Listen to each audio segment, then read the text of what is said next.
So the first thing I would do is break up 7/5 into two fractions, 5/5 and 2/5.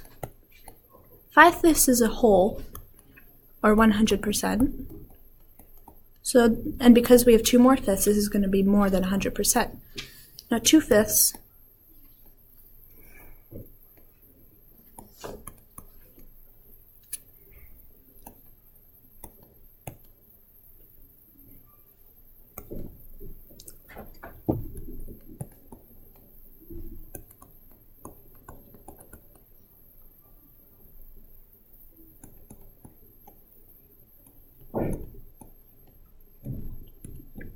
2/5 is going to be less than 50%.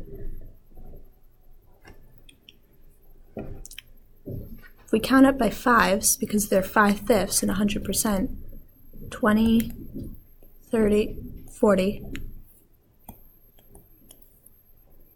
60, 80, 100. So 2/5 is equivalent to 40%. Now we add the fifths.